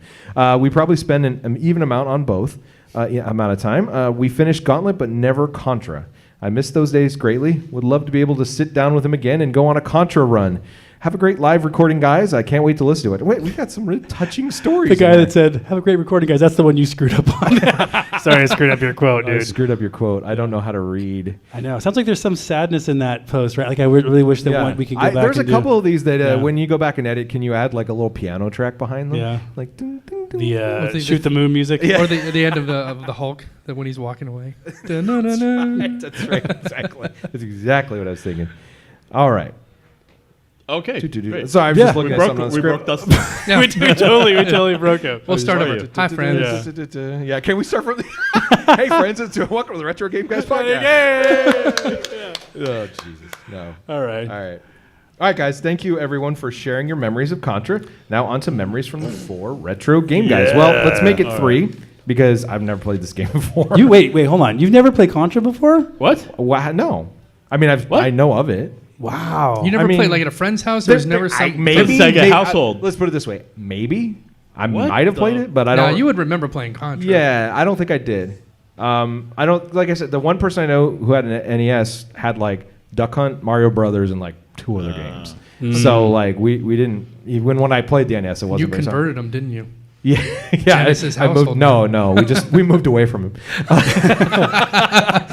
Took my Genesis and ran. So there's me. Wow, How about shocker? How about let's go with the first kind of return of JP here. And Return of the JP. Yeah, we know JP's back because coughing is happening in the background. So It's a good thing we got that cough button. all right, man. How about your memories of playing it back in there? I have none. I've never played this game. No, I'm just kidding. I know that's a lie. No, I played this a lot growing up. I had it myself. All my friends that had it. We played this all the time, and I have a lot of memories playing this with my buddy Tim. Shut up, Tim. He sometimes writes in. Right. And my buddy Gabe and Matt. We would play at my buddy Matt's house all the time, and I just, we do the Contra code and everything. And it's funny when you talked about it. I could have sworn it was up, down, down, left, right, PA, select start. It is if you want 2-player. Oh, it is if you're on 2, but that's why I noticed select start. Yeah, select start. Because he had friends, unlike I did have friends. unlike that. But no, I played that friends. a lot with them. Even a couple years back, I remember bringing it over to someone's house because when Zach and I started collecting, getting back into collecting and getting him back into it. I took it over there and we were playing Contra for hours. And we were supposed to be playing poker and we ended up playing Contra instead. We were destined for this. Right. All right. Mr. Infrequent Gamer, Alex, please tell me you played it even though you're the infrequent I gamer. owned it. You owned it? Yeah, I owned This it. is the game you had. This was one of the best games to have for the NES system, simply because of the... It was a system seller. Well, yeah, simply because of the way you played with 2 people. It was so easy. It was so much fun to play with somebody else. Part of the joy of playing this game was to kill people on the waterfall level. That was part of it. But And then you could also steal lives too. Do you remember that? Like if one person ran out of lives, you could. And that was another dirty trick. Yeah. So That you the used all the time, the 2-player aspect of this game was super fun. I played hours of this game. So yeah, everything about this game is like legendary. It's like so 80s. Totally. This game, Cool. All right, Zach. So I feel sad for people that don't have this game that never played it before. Well, yeah. Well, now I have it. Now I have the collection on the Switch. right. Everyone needs to I'll play be checking Contra. out Super C. Super C. So I never actually had Contra as a kid. So I used to always play at my friends' houses, but I ended up getting Super C for Christmas one year. Played the crap out of that one, loved it. But yeah, I didn't get Contra until much later. And the more that I play Contra, and we'll get into this in some of the experiences and all that, but just some games we've revisited, and I've said like, why did I like this game? Right, Contra was one of those I revisited, and I was like, I love this game more now. Yeah. Oh, okay. Like it's just there's so many levels of appreciation in Contra. So I mean, yeah. So it was. I remember it being awesome, but revisiting it's actually even more awesome. Very cool. All right. Well, let's now talk about our playthrough, as Zach kind of alluded to, over the last couple weeks. I'm going to ask the Retro Game Guys thoughts on specific aspects of Contra so we can focus Ficus, so we can get a ficus in here. We can focus a bit more on what makes the game unique. And Focus, memorable. Dustin, focus. Yeah. Brother. I'm losing the throat. I'm losing the brain. Brother. All right. Brother. Bother. But brother and bother is about the same thing, right? Oh, you didn't bother. have a brother. No, I didn't. I did, and he was a bother. Yeah, let's talk about that some more. I never learned to read. I Do it because of you. learned it from watching you, Dad. What about the fun factor, guys? How fun was the game to you? Alex, I think I already know what you're going to say. You poke him in the eye. Yeah, you almost hit me in the face. It was great. It was a fun game. Actually, to Zach's point, when we first started this podcast, you popped Contra on, and we actually played through the entire game in like 15 minutes. Like back a year and a half ago or whatever. Remember that? Yeah. And I'll be honest with you, that was probably the first time I played this game in well over a decade, like 15 years, 18 years probably, since I packed up my Nintendo to go off to college. Shame on you. I left it in the garage. Right. So the more I was thinking about this podcast, the more I was thinking about that experience. And for me, it was everything, and everything came back. Like the code came back, and the way you have to play with the multiplayer. I remember me dying on the waterfall level again because you were going up and you didn't wait for me, and you kept going up. Lies. No, this actually happened, and it was all right because you actually knew what you were doing, and I sort of had to get right back into the saddle. Yeah, I was carrying you, right? Let's you be real. carried me the entire game. And we finished the game, and I was like, oh wow, that was actually kind of enjoyable, the whole thing, because I was actually playing with the pro. So it felt really good. And just today, when I got back from Los Angeles, no practice, mind you, and I came back, and I think I got a pretty good score. I think I did all right. No, you didn't get a good score, but spoiler alert, you might better than some people, right? Snuck by some of All us. right, spoiler alert. All right, Mr. But Zach. yeah, no, it was fun. It was an enjoyable time. I think everything about this game I loved, and it came back more so. So Yeah. Zach, fun factor. Off the charts. This is a 5-star fun factor game. Yeah. Oh, Period. look at you. I mean, well, some people are going to be turned off because of the learning curve, right? Because you die pretty quickly. But Yeah. brilliant of the programmers to put in the Konami code, Right. Because then all gamers, all levels of play can play it. You can die 29, 30 times, whatever, and be laughing the whole time. Like it experts can speed run it. Right. Guys like me can try to beat it, numerous times. Spoiler alert. Casual players can just, like you said, we just kind of stumbled our way through it. So like everyone gets something out of Contra. I think you'd be hard pressed to find a better classic run and gun game, especially 2-player. I mean, this Sure. because it isn't just like, well, we designed a 1-player game and then allowed you to put a second player in. Like, there's serious strategy, like we Right. alluded to earlier. Right. Like, you can take out bosses together, you can share weapons. Like, there's a lot of coordination, like I said. So, I mean, this game is just, like I said, fun factor off the charts. Yeah. For me, I would say only fun with a 30-person code. I mean, it just there's too many jumping parts and things that I'm not good at in this game. This is basically a game set up for me to fail at. Like everything about this game is what Dustin is not good at in gaming. But with the 30, shush. no, I'm thinking because you had to jump actually from platform to platform Right, and stuff like exactly. that. Before we started the podcast, it was so funny because Dustin would be on this tear with the spread weapon, and I'm just like, "Go, Dustin! Yeah, keep going. You're about to get to the boss." And he would just jump right into a pit, just, and I'd watch him go that little arc, that nice tight roll all the way down. What I to also a nice noticed somersault into the pit. Yeah. No, So a there beautiful you go. somersault. What I also noticed when I was doing the run through here is anytime you said anything nice about me, I'd instantly die. Like it was like I couldn't handle like, oh, hey, look, I'm doing good. Yeah. So, all right, JP, what about you? Fun factor. Oh yeah, like 10 out of 10, whatever you want to get. It's Right. like The scale. one of the best ones to play. I mean, even playing by yourself or playing with somebody else, or like nothing beats this. Like even I'm going to sound old. Like when you look at What? I know He's the youngest guy on the table with here. how difficult games are, with how much you have to do, and you have to play these strategies. I mean, this is so pick it up. There's 2 buttons, and you can fire in all directions, and you get different types of guns, and that's it. Like it's just very straightforward and easy to pick up and play. Totally. And even with 3 lives, you still keep going back, even if you don't know the Konami code. You're going to keep going back because it's just fun. Yeah, absolutely. Super fun. All right, let's kick off with Zach on the next one. Next question's on the graphics. What do you think about the graphics of Contra? I think for the time they're really, really good. Yeah. And you got big bosses, a lot of variety. So we didn't talk a lot about like those base levels. The ones that the views from behind you when you're running in, kind of this like 3D looking level. The arcade had those levels. I could see Konami just saying, just cut those out. Yeah. But they left them in. It's pretty ambitious. But the graphics, there's a lot of variety. You got the waterfall. You have, like I said, those huge graphics.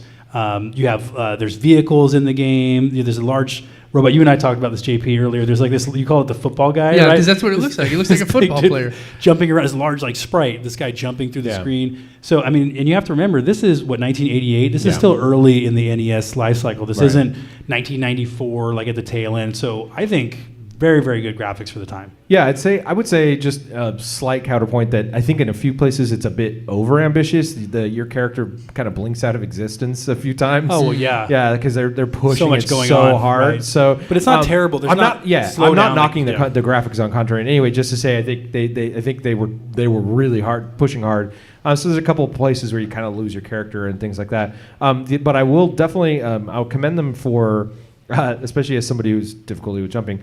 We've played some games where the platform edges are kind of like nebulous, where it looks like it's somewhere, but really it's not. It's either further extended out. Like they did really good job about where you jump and where you want to land is very accurate. So the graphics are really representative of the physics that you're using when you press a button. So they want you to stand there so that they can have the guy pop up out of the ground and shoot you right in the face. Right. There's a lot of those things. I mean, to that point, like what's going on behind us, like it switches around, which is really cool. So you get side scrolling, then you get front to back. Yep. The other thing is there's a really good feeling of depth in this game. Yeah. You do have a guy in the you're several levels kind of forward in the screen down on the water, but there's a guy up at the top back in the bushes, Yep. So there's a lot going on, a lot of different levels here. So I think they did a fantastic job with the graphics here. What do you think about that, Alex? Yeah, well, one thing we haven't touched on yet is the classic iconic logo for Contra. Right. Yes. Which is I think, you were talking about a new game that felt very Contra. What was it? Blazing Chrome. And you look at the logo, it's like, all right, the guy literally just looked at the logo and said, Blazing Chrome, look at that. So, oh, yeah, I didn't get that. Yeah. I mean, look at it. It's classic. The big fire the big C. Yeah, the big fire C. So looks like a dragon. Yeah, I think they nailed it. I mean, considering how... Everybody okay back there? We're alive. Considering how small the team was, hearing about the history a little bit. 10 total people. That's crazy. They nailed it. They exceeded expectations for sure. Totally agree. Yeah. JP, your thoughts on the graphics? Oh, no, I think they're fantastic. I think it wasn't until when I started hanging out with Zach back in the day, finding out that they're, on purpose, that they actually had, the Japanese version had even better graphics. Once I saw how much better they were, I'm just like, I always loved these graphics. I always thought they were great. It was, you get that little blinking and everything, but when you're on a CRT, you don't see it too much. When you're on one of these kind of newer TVs, you definitely see it a lot it's more. A little blurry. But I mean, it's really, really good. I mean, when you think about the time and everything. Hot mic. Yeah, we're doing it live. Whoop, there we go. All right. Nope. Just stop talking, Dustin. You'll be okay. Is it okay to talk? No, it's not mine. All right. No? I'm still hearing it though. All right. Hello. Silence fell over the retro game All guys. right. Well, there's an edit spot for you. No, heck with that. It's live, man. All right, guys. This is we ask this question every time, and I think this might be an interesting one. We've sort of touched on it in the fun factor part. Well, what about the challenge of Contra? Too easy, too hard, or just right? Let's start with you, JP. I think it depends. I think when you're going 3 lives, it's definitely hard. But if you got 30 lives, it's just right. Right? Agree. Yeah, I would say there's definitely a learning curve here. It depends on what you want to get out of it, right? If you want to just kind of pick it up and play for 34 seconds, 3 lives, perfect. Perfect, yeah. But I think that if you commit yourself to Contra 30-man or 3-man, you're going to get more out of it. You just have to keep practicing, right? So you are, after a while, the difficulty level does come down. Yeah. Overall, though, very difficult game. Because one of the things I noticed, similar to Strider, the game's difficulty does ramp up like in the middle of the game. I've noticed this because in some of the bosses, if you have the spread weapon, the boss will shoot more projectiles at you. If you die and you lose the weapon, he actually calms down a bit and doesn't shoot as much at you. Interesting. It's more prevalent on like the second boss, like the end of the first base, that boss who's like kind of an eyeball thing. He'll shoot more at you if you have a better weapon. So the game kind of does ramp up the difficulty. There might even be some more guys that pop up on the screen too based on how much firepower you have. I'm pretty sure, because I think on the spread I've seen like 5 guys in one spot where really it was usually 1 or 2. Yeah. Interesting. Like, I haven't seen that very often. Like I said, the Strider was the last time I saw that. So, yeah, I think overall difficult, but you stay committed to it. People are doing amazing things with Absolutely. this game. I'm going to chime in here, and I'm going to give you what you might consider a surprising opinion here. I think the challenge is just right. Wow. I would not call it too hard because it is hard, but I don't think it's too hard. I think it's fair for what it is. It's where I usually call a game too hard is where it feels unfair. Yep. Like where something stupid happens and you're dying because of something stupid. Like where I died in this game was I didn't do the right strategy in a part, or I really should have been up there when I was down here, or shoot, I didn't duck in time. Yep. You know, it's all the difficulty is in the timing and how you play the level. So I think this is just right. And with the 30 code, it is like I said, fun. So I'm calling it that. So what about you, Alex? Well, you know, I agree with you. I think it's perfect. And the more I think about it, the more look, you could control your jumps really well, so you could go back and forth. Yeah. And not like Castlevania. I was just thinking, like, if you had a lifespan on these guys, and if you were hit like Castlevania and you froze for a second, that would make this game more difficult. It would make this game less enjoyable to play. I know you guys were complaining about maybe getting hit once and then your guy dying. That actually might be better than playing where you're like Simon Belmont and you freeze in place for a second. Yeah. You know? And there are actually instances in this game when you die that it's actually an advantage. Yeah, you land up on a higher You get platform on a or something. Yeah. The one time that it isn't, and we actually didn't touch on it, because I know this, you probably know this more than these guys because of how much you've played as well, but is when you're in a part of the game where you do come to a top level, but you keep going down a pit.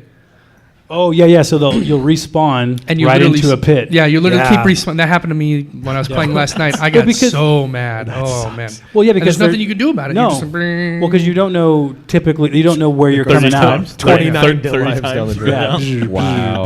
I'll have you know it was 5 times. All right, guys. Next question: what aspect of the game gave you the most trouble? I will start with that. Jumping, of course. No, but wow. no. Surprise. The biggest trouble for me was just the strategy. Like Zach was telling me some things I never thought of to even try. Jumping? No, that was a different game. On this one, I Shooting? did jump. Just shoot. I shot a lot. No, but I mean, just like where to be on a level, right? Like where to start. Like especially like the first boss, like what kind of order of sequence to do things. It's all about positioning in this game. Yeah. Right? So that was really what tripped me up. Was like I would get kind of stuck on a part where it's like, why can't I do that? It's like, oh, I really should be down there or whatever. And then just patterning out that level, like, okay, up here at this point, down here at that point. That's what probably tripped me up the most, other than jumping. What about you, Alex? I would say my biggest complaint is more of the being able to control diagonally with the D-pad. And the shooting diagonally? Yeah, and being able to do some advanced moves. Other than that, I think the game plays great. I just think the game plays great. So I have problems with the hardware, I think. There you go. All right. That's we've heard that before. Yeah. What about you, JP? Actually, I would have to say probably with the controller, like, doing those angle shots and everything. Yeah. When I haven't played it on a controller in quite a while, and I was just like, oh god, I played it on the Switch and it's not as bad, but I think it's because the D-pad on that, as we all know, starts to really hurt your thumb after a while. So hitting some of those spots can be a little tricky. But when I was playing this, a lot of it was coming back to me of like the places you jump and everything. Like when Zach and I were coaching you, go here, stand there. That all came back to me. I'm like, oh yeah, that's where I need to be to do that. But it's more of like, okay, getting those random bullets out of, in your back that you didn't even see coming at you. Yep. That's what I think that was more frustrating. Absolutely. All right. How about you, Zach? So the thing that gave me the most trouble was me. Because, I'll play the game like crazy. None of the parts that I died on were the hard parts in the game. It's like stupid stuff. So like, I'll lay down to dodge a bullet, and then I'll stand up too early and get a bullet in the face. Yep. Or I'll see a guy, and I know I need to shoot him, but I'll jump, and sure enough, I run right into the guy. Right. Or I'll jump to a lower platform by accident and fall on top of a guy. Like, it's all stupid things like that. And I think when you look at, as you get further in the game, that may happen more because the game starts throwing more random guys in the game. So those random elements, those stray bullets, JP, like you were saying, or the random spawns from the left. When you're standing, all of a sudden, boom, you get a hit. Yeah, they introduce more of that stuff. So inevitably, like, you're going to make a mistake and you're going to get shot. And that's the whole thing. Because I was working so much on my boss strategies and all stuff like that. And then at the end of the day, all my lives were just lost by me doing dumb stuff. So that's just so frustrating. Then you got to do like the reset of shame. You've been playing for 20 minutes. Like, well, I just lost 7 lives on this stupid level for like no reason. Reset, start over. So yeah, so it's just the randomness. Okay. Let's move on to next question of being, what tips or tactics did you guys come across? Anything you got there, JP? I Contra think code. the Contra code. Make sure you know that it's more of like once you play through and you start to realize, like in certain boss battles or certain levels, where you can stand to avoid pretty much getting hit and defeat a boss really easy. Like after the first hallway that you go through, that first boss you face where you have the guy up above you and you have the things that shoot 3 down, you can stand in certain spots where you will not get hit with those 3 and you can just ping, ping, ping, ping, and they're done. And then like just on get the left both and the of those. right, right? Yeah, like exactly. That, Right. It's knowing that kind of stuff, but yeah. that takes trial and error. Absolutely. Alex, how about you? Tips or tactics? Don't look at me for never tips mind. and tactics. Moving But on. one thing I actually will say is you catch on really quick because in some games you catch all the level ups that you can. So all the little things that pop on the screen, you try to collect them. In this game, you learn real quick not to get the laser or not to do other things, you know? Don't do the laser. So this is actually one of the games that sets itself apart than some other NES games where not everything that you see pop up on the bonus to upgrade your weapon is necessarily something that you want. It doesn't randomize, though. That is kind of nice. You do know that when you shoot that little blimp thing, it's going to be a machine gun every single time at that spot in the game, which is good and bad, but I like it because I'm like, I know that's going to be a machine gun. Yeah. For me, tip and tactics, I've talked before on the podcast, there's some games that back in the day I would kind of write out what I needed to do, where this would have been that game for me back in the day, where it would have been like, level 1 top, then then jump in the water, then do this, so that I could just follow along each time I went back through a playthrough. So maybe not that nowadays. Nowadays it's more like watch somebody else's walkthrough. Sometimes I didn't do it on this game, but I'd like literally watch a level like that somebody did like 3 times and then try to emulate it. I would totally do that on this one. Another thing I would recommend if you're playing this game on the Switch, I may have talked about this back in some other podcast, but this game screams for the actual D-pad, not the weird finger trigger from Switch. Yes. They do sell, and I have one connected in the Switch right now. One of those Joy-Cons that it has a full actual D-pad on it instead of it replaces the little button ones. Yeah, there's like 4 independent buttons and it like snaps over. It's like it's a whole new Joy-Con. Oh, it is? But it doesn't have any power to it, but so you can only use it when it's connected to the Switch, but it has its own actual D-pad on it. So that's what I use playing, and I highly recommend either that or using the Pro controller. Yeah. Using it on the regular Joy-Con is like nigh on impossible. I still have some problems with the Pro controller D-pad. I don't know what it is. We were playing like Rygar and some other games. Like if I had to like turn and duck, I would always like shoot at an angle on accident or something. So there's something, I don't know, maybe it's the size of the D-pad or something. For me, the only trip up on the one on the Switch is it's a little lower than I would like because they still tried to fit the other thing. But otherwise, it's definitely the way to go if you're using the Switch. So, Mr. Zach, what about you? Tips, tactics? Like you said, I think this is all about planning your route. Yeah. So there's a big difference between standing on the very top platform or the very bottom platform. And once you master that route, levels can become a heck of a lot easier. Yeah. And what you're saying, also JP, same thing. There's a lot of like safe spots and bosses that I found that also. The second boss. So let me go back one second here. When I was playing this game, I realized that I was dying on certain bosses repeatedly. There's the football guy, the second boss, stupid deaths. I'm like, what was going on here? So if you just spend some time and you map out your route, you'll find that you'll stop losing those dumb lives.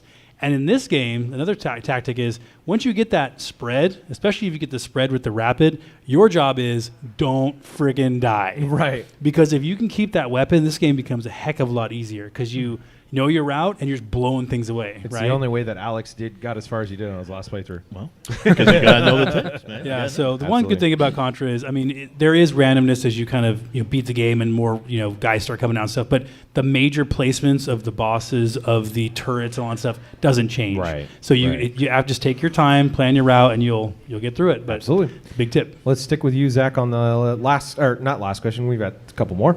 Is there anything that would have made this game better, or is it good just the way it is? Man, I think the Famicom version is like the best, like I said, best version of the game. I wouldn't change a thing, really. I think it's, like I said, casual gamers can get into it, hardcore gamers can get into it. As a snapshot of, early 8-bit gaming, this is, as perfect, it's near perfect as you're going to get. Yeah, I don't disagree. Does anybody have an opinion that says something should change about the game? I agree with that. I think if they hadn't had the 30-player code I would have some disagreements, but no, It plays well. It's fun to play. Yeah. I mean, it would have been nice to have the rest of the army show up and help you, right? I mean, that would have been nice. It doesn't matter anyway. At least a shirt or Don't worry something. about it. The Earth just blows up in the game at the end anyway. All right, guys. Most important question: how far did you get? What was your score? All right. To remind everyone about the score competition rules for Contra, we played using the default 3 lives. We also allowed the Contra coaches to see getting further in the game, but for the score competition, we just used the 3. I'm going to go in the order that I know it is. So I came in 4th. But this is actually you were 3rd before I showed up. So today, this is right? a really I'm about to tell the Oh, interesting great. story. You didn't need to prompt me. Oh, I spoiler came alert. I came in the door with a score. Well, actually, before I got here, my highest score was about 10,000. I'm terrible. I didn't get through the first boss. Alex and sorry, you're Alex. I'm JP Alex. and Zach gave me some pointers and tips. Got me through the first boss. I put up a score of 25,400. All right. This guy walks in. So this guy walks in. Alex. That's me. That's Alex, the infrequent gamer. If you haven't met him before, Hello. and I watched him just completely bomb it for the first like 3 or 4 run-throughs, and I'm like, oh, I got this. I was like, how long do we have till the podcast starts? All right, I can run through this a couple times. So I see him. He puts some stinkers, some 4,000s, Yeah. some 5,000s. I'm like, all right, I'm solid. And then he gets a couple of tips and tricks going. Well, from and these then guys. it started to come back to me because I was in the NES household. So growing up. right.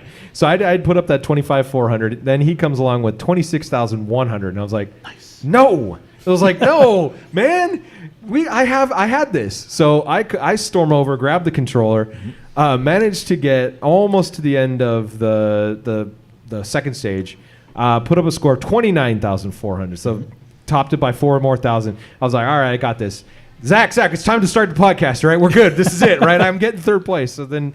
No, unfortunately, we had a little bit of time left, and Alex managed to squeak out a score of 31,400. All right. Beat me by 2,000. Yeah, What thank levels- you. what levels Thank did you. you guys get to? Right? Let's hear it, folks. Yeah. It's the most sad and like kind of sarcastic applause I've ever It was heard. going to be another episode of like applause. Tecmo Bowl. This is going to be some collusion here. We both got to just the very end of what is that, level 2, Yep. right? Nice. That's it. So. JP, at least I'm guessing that you're 2nd because I saw some of his scores. They're insane. Yeah. No, I saw some of the stuff he posted. I wasn't sure I was going to get 2nd until I saw you guys. I'm like, oh, okay, I'm going to get 2nd. I got this. I got this. I got this. I'm good. You're like, we're solid. I put down 60,600. Hey. And I think I Only might have got the 3 level. months I of might be practice. level 4, but I put down level 3. I can't remember if it was 3 Where or did 4. you die?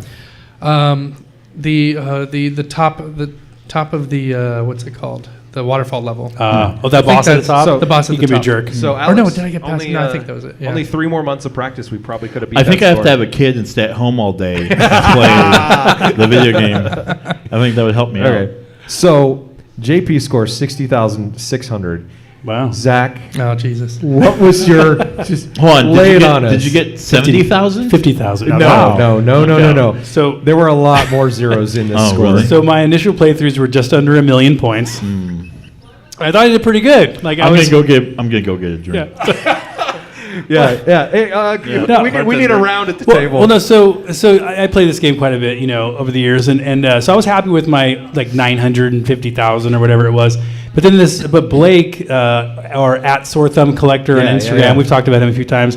He all of a sudden posted a score. He put his 2.4 million points, and he tagged us. He's like, "I'm just gonna put this here, basically, right?" And I was like, okay, like I just can't let this go. So I ended up giving up some sleep. This is what he does. If anybody's new to This this is what he podcast, does. it Yeah. doesn't matter. He will play a game until his wife is like, "You should shower this week," Yeah. like stuff like that. Actually, it's more like we're having breakfast. She's like, Zach, are you here? I'm like, what? What did you say? I don't know. I'm like, just totally, so I lost a little sleep, the little sleep that I do get. But last Sunday night, I had the Contra game of my life. On 3 lives, I beat the game 4 times in a row and got 3,057,800 points. There you go. No one applauds. No one applauds. No. Yeah, I died on the snow field the 5th time around. Last night, by the way, I got an extra 100,000, but we're not going to talk about that. By the way, so when you beat the game, the game loops. You start level 1 again with the lives that you had accumulated. But the game starts throwing more and more random enemies, like I said. The fifth time around, the number of enemies on this first jungle level, you can't do anything. If you jump, there's a guy. If you shoot, there's a guy. If there's a guy above you, there's a guy below you. I mean, it's nonstop assault. Again, like, where's my army? You guys got your whole army. I got nobody. Speaking of the Matrix, as we were earlier, so it's kind of like it makes me think of that scene with all the Agent Smiths, like 10 million Agent Smiths coming at you. Oh yeah. And what's even worse is, and you don't realize this till you might die a couple times, is the bosses actually will take more damage too. Yeah. So part of your strategy is you run up, you kill this boss before this guy behind you catches you. Now you'll actually die because you have to put out more damage. And then at some point, I was playing for a while. I stopped getting extra lives. So I think there might even be a limit of how many extra lives you can get in points. And lastly here I'll say, well, first of all, I should say, the streak lives on. Yeah, that streak lives on. For the last episode. Right. And but there are obviously people who have bigger scores than mine. The max score, by the way, in Contra is 6,553,500. Sounds like a random number, but I think, Dustin, you'll appreciate it because you're a math nerd. You'll appreciate it. It's got to be based on the 256 stuff, right? Yeah, it's 65535, which is the max score minus the trailing zeros. Yeah. That's the largest number that's represented in binary using 16 bits. There you go. And then I also have to give credit to @Cerebellum1 on Twitter. So she sent us her score of 3,876,200, which is pretty insane. She's like, well, I'm a streamer and a Contra fan. I said I would mention her, but I didn't have enough time to go after that score. So I was like, So you're second place. All right, well, noted. So you got beat by a girl. Hey, I love it. Just fine. All right, guys. My last question, which I don't think I need really, but we're going to ask it anyway. Would you play Contra again? Yes. Yep. Yes. Yeah, absolutely. I mean, I make the joke every time that we do this, but I spent the $20. I'm gonna play the damn game. Yeah, right. But no, I mean that was fun. I want to do the Konami code. I didn't do that this time because I really wanted to try to continue to improve my three run through. So I'm gonna put the Konami code in, get it going, get that 3 million, get that 3 million. I'm going to see if I can beat JP's score on 30 lives, and I probably won't even do that. Do you want to know what I did on 30 lives? Oh, yeah. What'd you do? I got to level 6, 148,400. All right. Yeah. You didn't beat the game, though. I didn't beat the game. I got close. But you know what? The levels that are the hard ones is when you start getting those flamethrower levels. Those are a pain. Yes. There is definitely a route on that one. Yeah. That is, except for there's one, I guess there's one part where you're on an upper level, and it's like as soon as you jump, it shoots, and you have to time to beat that. There's 2 fire bars. What I do is I wait because they kind of fire independently. Eventually, they fire at the same exact time. Then you could jump right between them and get like this barrier invincibility thing, and that gets you through the rest of the level. What's happening right now? I have no idea. What's going on? I don't know. Are we all right? Something I'll never see. You want to be a 3 million point clubber. You know what? We beat the game together, so obviously I went through that level. I have no memory of it. Carried him. All right. He was on my shoulder. Go on without me. It's just the two of us. All right, guys. Now it's time for JP's Collector's Corner. Yay! As much as I've enjoyed hosting this segment over the past couple of months, it's just not the same without the man with the vault laying it down. JP, let's hear more about his Collector Corner music. Collector's Corner. All right. You guys started doing music? Yeah. Right, exactly. It's time to stop. All right, there you go. Contra's got to be tough for me. Collector's Corner. Lay it down, JP. What you got? All right, so.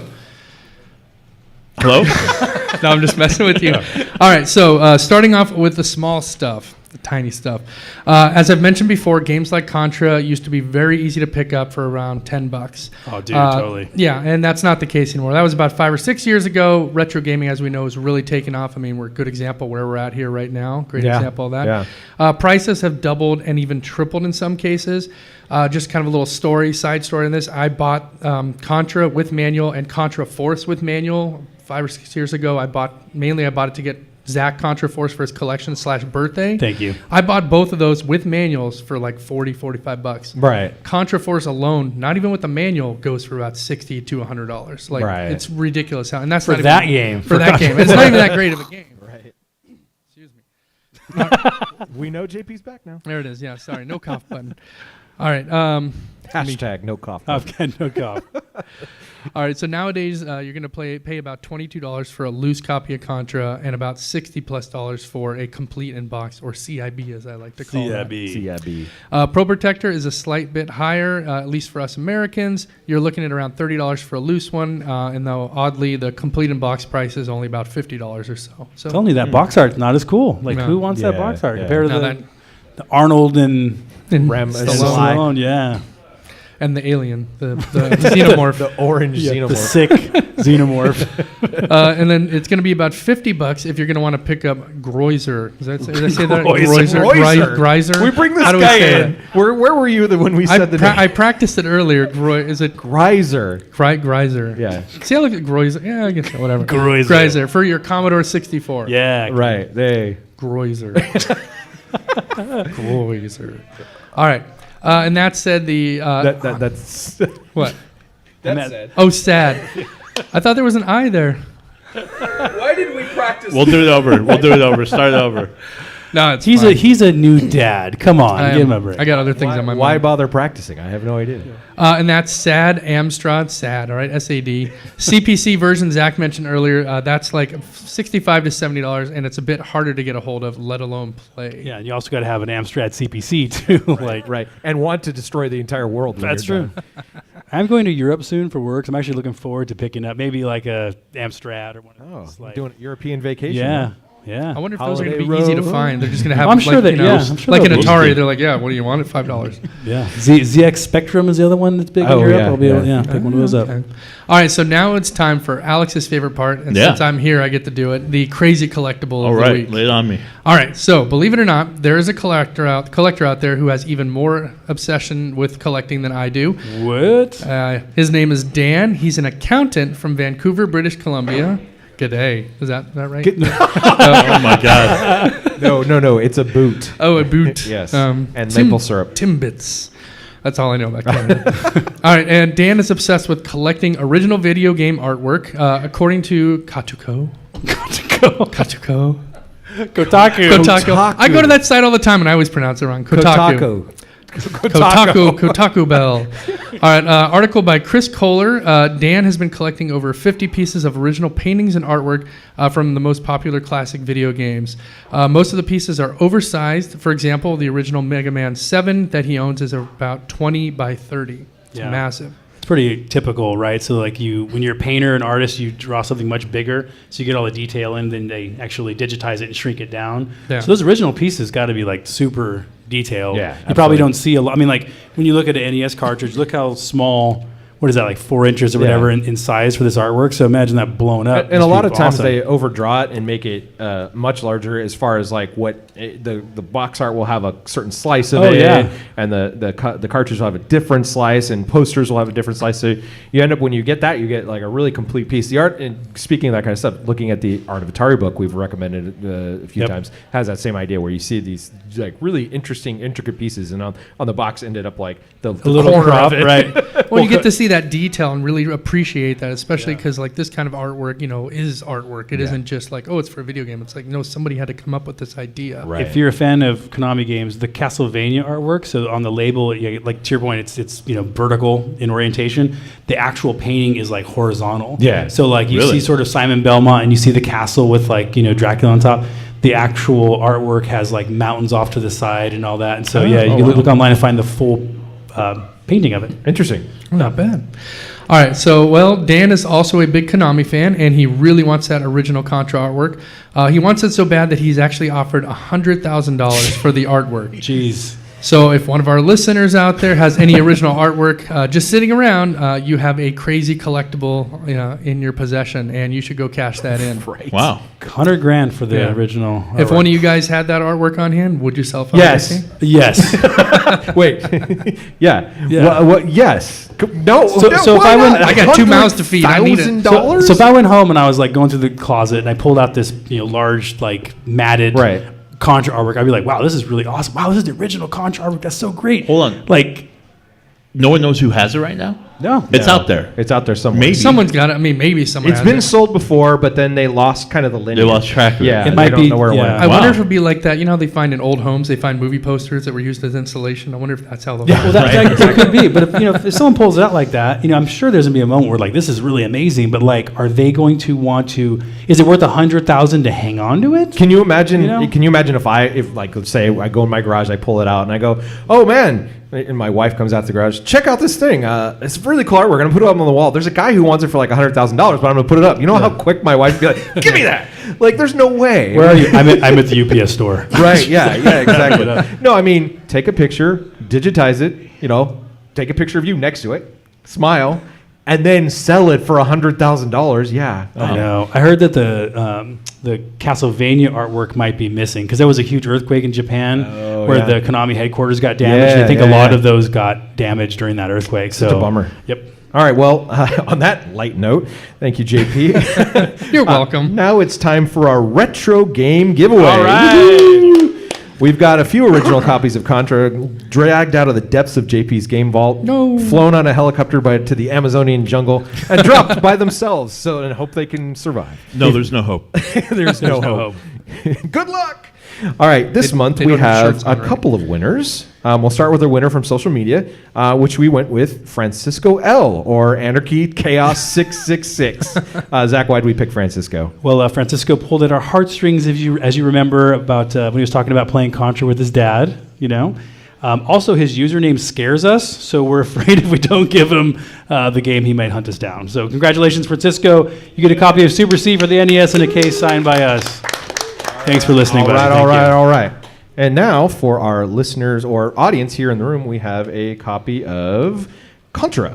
And we're going to give it away. We had some raffle tickets that I think, handed out. Hopefully, everybody got one. Let's do this. Let's do it live. Let's do it live. And so I'm shaking up the tickets. Here we go. Here we go, people. This is a really nice copy, by the way. JP's Yeah, like it's salivating really over clean. it. He's not. Yeah, he's not happy. We're giving We might it away. have to swap that. I don't know. There you go. Mixing around. Let's see. So our winning ticket is 6699875. 875. No. Oh. No? Oh, we got to draw again? 875. It's not. What's your ticket? I gave it away. Yeah. All right, we'll go again. Gotta draw again. We'll Yeah. go again. That's what happens when you leave. Yeah. Yeah. Must be present to The win. golden god. I wonder if that was They the would've- Golden Gods. They Yeah. would have stayed if JP Yeah. wasn't here. Yeah, Ouch. probably. All right, here we go. Moving All on. right, we're gonna go. Interestingly, 6699876. 876. How many How many of these got passed out? I told you All they'd right. all leave. All right. We're going to give this one more shot, and then I'm just going to point at somebody. All right. All right. 6699873. There it is. All right. Come on down. Come on down. Yay. Get him, Jerry. Get him, one. Jerry. Got the contract. Which kind There you of go. doubly works because he shared a social media post also, right? Yeah. That's- Yeah. So there you go. Congratulations, Jerry. sir. Congratulations. All right, guys. Now it's time to talk about what game we're going to play for our next episode. Zach, want to share what's next? Yes. So we've done maybe 30 episodes Something or like so, that. give or Something take. like And most of the games we played, and it's also the era. Most of the games we played have been action games. They Right. require really fast reflexes and a lot of practice and those sorts of things. Well, the guys have been jonesing for us to do a game they think they can beat me at, something that maybe takes a little more strategy, maybe less action. Hashtag end the streak. Yes. And I'm a little scared because I just got my butt kicked by Don a couple weeks ago. So I'm on the ropes a little bit. So in the last couple of episodes, we've been talking about doing SimCity Yes. for the NES. And that is a city Super NES. building game. Dustin just picked up a copy here at the Retrofix, and you all should shop at the Retrofix here while you were here. Jerry and I may have picked up the last two copies of SimCity, but there's other great games. And see, that's a miss by me. I should have coordinated with Rudy here and said, please don't sell that game to my guys because now they're going to start practicing. Right. But yeah, I'm stoked about this one. I mean, this is a strategy game, right? I Yep. mean, this takes a lot of patience. Yep. It takes a little bit of practice. Yeah. I think, though, you guys have played SimCity before, right? I think Oh, we've yeah. all It's one one of my favorite games from the Oh, Super man. NES. I've never played. This is probably the only version of it I've never played. I'm SimCity. Yeah, I've never played it on the Super guy, Nintendo. but I've I've never played it the on Super That's how I my started. compact computer. I started there and then worked my way up to the yeah. other ones. Yeah. I just discovered that my mother-in-law actually has a Super Nintendo still at her house. I didn't know this. And she has it just basically to play Dr. Mario. So I'm going to be going over there quite a bit for Christmas, and it's an easy strategy. It's back in her sewing room. It's an easy strategy for me to avoid the rest of the family. Yeah, there you go. I'm Perfect. sorry, I've got to do research for the podcast. I'll be back in Happy the holidays. sewing room. And happy holidays. But that's the perfect experience. Like, remember being a kid, your parents would drag you to like Right. their relative's house. Oh. The first thing you would do is, you guys have a Nintendo? We You talked guys about have-" that. We Right? talked about that on the Mike Tyson Punch Out episode, where every Christmas for me was playing Mike Tyson at my uncle and aunt's house. Yeah. With all the kids would pile upstairs. So yeah, it's totally going to be that same experience. I Yeah. might let one of my kids in the same room, but we'll see. Yeah, and there's some exciting history and lore around this game. So last year, for example, the Video Game History Foundation, they uncovered an unreleased, it was kind of a lost copy of a version for the NES. Yeah. It was going to get Yeah. released. Yeah. And they finally got into someone's hands where they were able to actually dump it and make the ROM Yeah. available. So that's so, awesome. so not only am I looking forward to playing this game because I think I can beat you at it for once, although I beat you at NARC in one That in a is one pretty playthrough cocky. thing. But it has it's got a really interesting and rich history, not just the SNES version, but outside of that as well. So I'm really looking forward to doing this one. Wow. Me too. I've already started, by the way. And right now, my game is sitting at home on, and I'm collecting money from my residents, just so you know. So let's bring it on. Cheater. Bring Cheater. it on. Wow. Bring it Cheater. on. We're gonna set some rules about this. Yeah, and I think it's the holiday season, right? Right. We might be taking a little bit of a break. Absolutely. Yeah, we're not gonna do a quick play this time through. A little bit weird to coordinate with the holiday break. So that January 1st one won't be coming out, but January 15th we'll have SimCity out, and then we'll get back to our bi-weekly releases. So yeah, let's wrap up right now with a recap of this week's Contra rankings. In fourth place and learning how to fly or jump or shoot would be me, 29,400 points. Yay! Good attempt. Good attempt. I tried. Good attempt. Squeaking it out there at the very bitter end as he gets off a plane. Mr. Alex, third place, 31,400 points. Yeah. Keep it going. Coming in pretty much double that.